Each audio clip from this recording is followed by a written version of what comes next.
Can I go stashless in 2021? And why have I set myself that goal? If you want to find out, then keep on watching.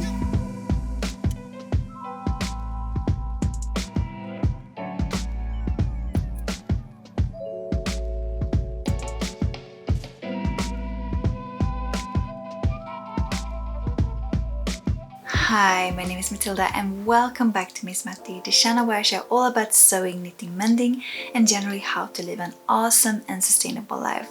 And if that sounds like something for you and you have not already subscribed, please hit the subscribe button and hit the notification bell so you will not miss any upcoming videos from me. And in today's video, I'm going to share about why I'm aiming to go stashless in 2021. I'm going to talk about something that came up for me early on in the beginning of this year. And I do not know about you, but when I was scrolling through Instagram by the end of 2020 and beginning of 2021, my feed was filled with people showing off racks of things they made during lockdown.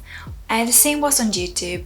I saw these clothing racks full of clothes that people had made, and I was just like, what did I make in 2020? Did I even make anything? And at first I couldn't even remember. Honestly, at that moment it felt like I hadn't even made a single thing, which is not fully true. I made my 1940s trousers.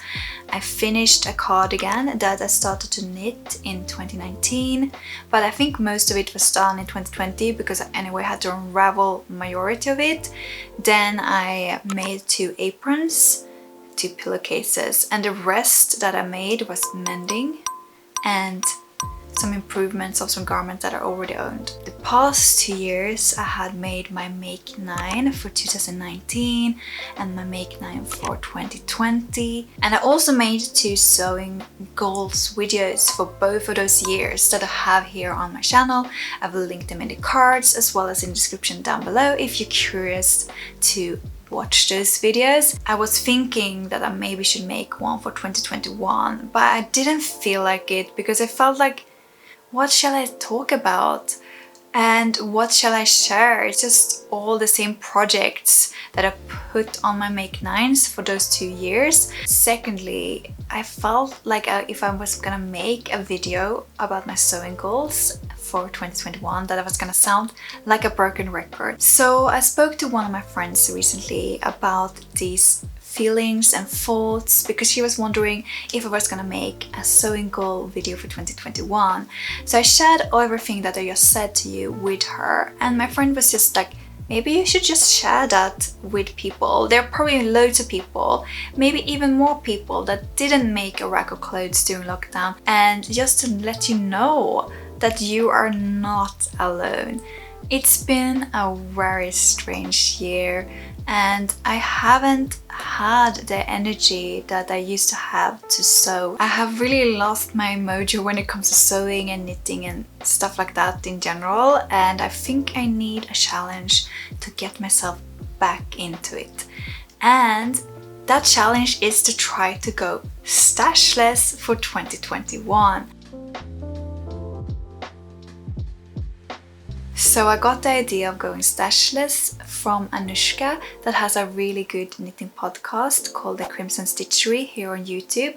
I will of course link to her channel down below if you're interested to check her channel out. She had set a goal that she was gonna go stashless in 2020, and I got pretty inspired by her.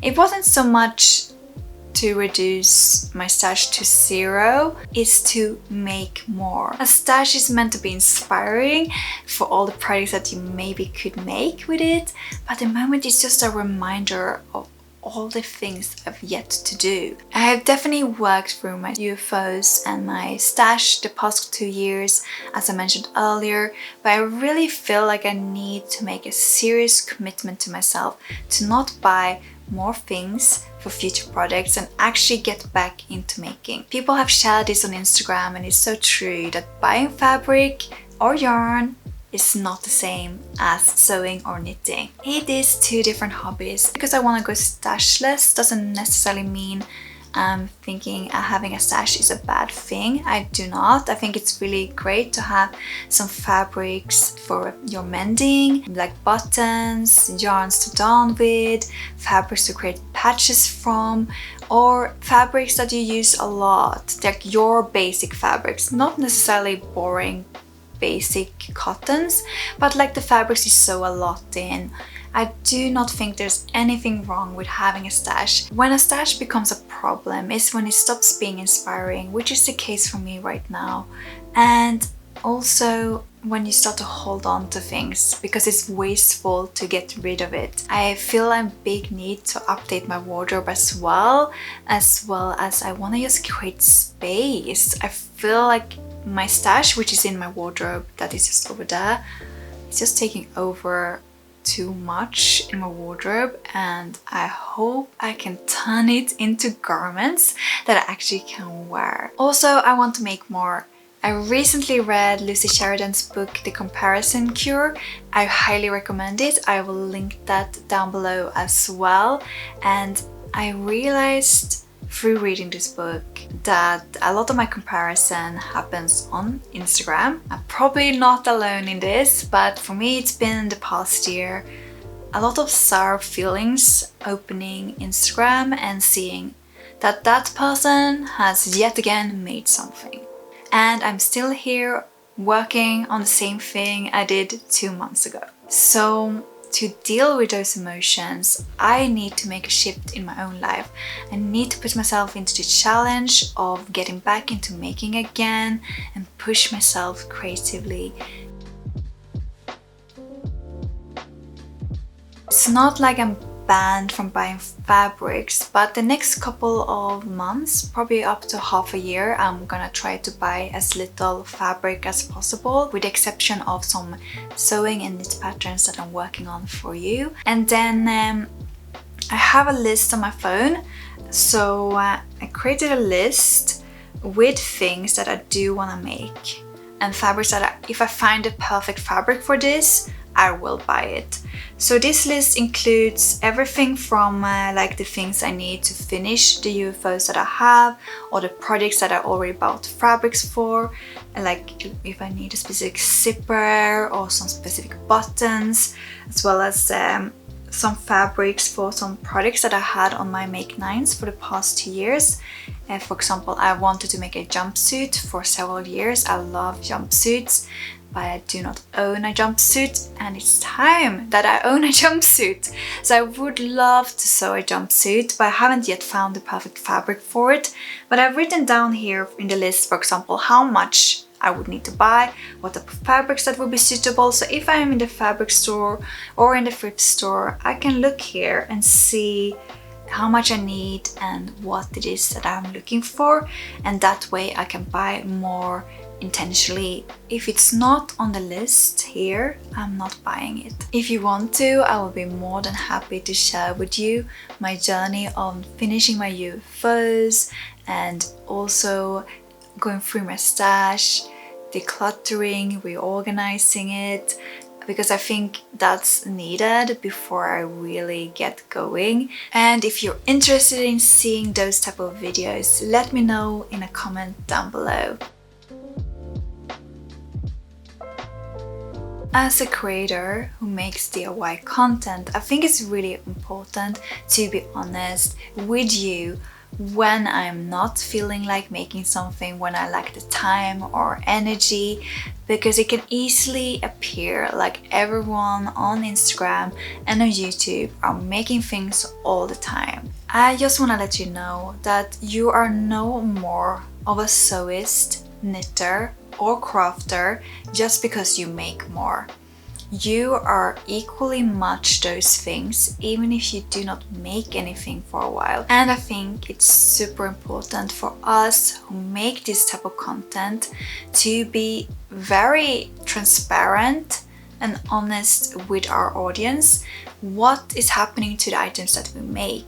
Because sometimes I wonder what happens to all these garments and other items that people make for videos.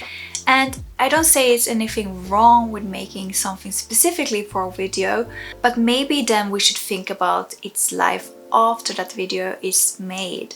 What is happening to that item? Are there events I can go to and wear that at?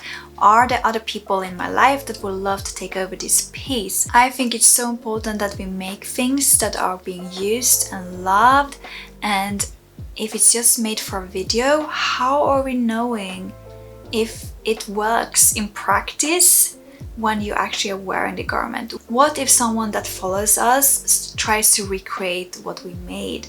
Are they able to do that successfully? I really love what Wendy did here on YouTube around a month ago now, where she went back to a lot of her old DIY projects and sort of improved or finished them.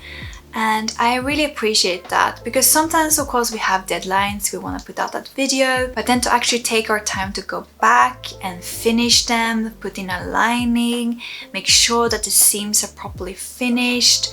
Those things are very important if garments are gonna be wearable. So my friend Alex shared with me in the end of February about this challenge that's been going on now in March. I know this video will probably come out end of March, just beginning of April, so it will have just passed, but I think it's super interesting and I would love to share about it with you as well. It's this person on Instagram called DIY Daisy that together with someone called Natalie Ebag, I think that's how you pronounce it, I'm not fully sure, correct me down below if you know. But anyway, they wrote this in the end of February. Next month, join Natalie Ebag and me on a new challenge, No Make March. We are putting ourselves on pause for the month to reflect on what we already have and identify gaps in our me-made wardrobes, so we can be more thoughtful in our future makes. Each week we will have a new prompt to focus on, so feel free to join in on anything that aligns with you. Week 1, wardrobe reflection. Sort and organize your wardrobe. Week 2, stash reflection. Sort and organize your fabric and pattern stash. Week 3, wear something in a new way. Alter or mend something so that you can wear it more. Week 4, plan your next make using materials you already have. And then she writes a little bit more about why she's taking a pause. I'm fortunate enough to have a job that celebrates my me-made wardrobe and lets me wear all my colorful creations. However, I recognize that I have a lot of clothes and sometimes I feel like I'm just making for the sake of making or for content, like I talked about earlier. I find myself getting burnt out more often and losing my sojo when I think if I slow down even more, my sojo might become more consistent. So a month of no making doesn't mean no thinking about sewing or no new ideas. I will just write them down and make plans for April. In March, I will part with some items, me-mades, fabrics or patterns that no longer bring me joy and fill up my space. And in doing so, I hope to create space for new ideas, clearer thoughts and creativity. And then she wrote a bit more, but it's not really relevant for this video. You can check out DIY Daisy on Instagram. I will also link to her handle down below. I just found that it's so well needed to have a no make March. I think we do sometimes need to take pause to reflect on what we need to do going forward, and this cycle of creating content can really kill creativity. And then we're just making something for the sake of making it instead of making things that we actually really want to wear. So I think that's super exciting that more people talk about this, because I think it's so important to slow down. As she mentioned, I think this whole cycle of make more is a trap, and I think I've been in that trap, and that's also why I lost my knitting mojo and my sojo. Now I come to a stage where it's been hard to get started again, so I'm gonna try to get myself out of the rut and get back into making. Let me know in a comment down below if anything I've shared today resonates with you. Did you make a lot of things during 2020? Or did you not make so many things like me? And also let me know, do you have a lot of UFOs? I actually have a video on how to finish UFOs, so I will link that up in the cards as well as in the description down below as well. And do you have a stash that you also want to reduce? Do you want to go stashless in 2021? Or do you just want to reduce it? Or do you want to build your stash? I would love to hear from you. And until next time, bye!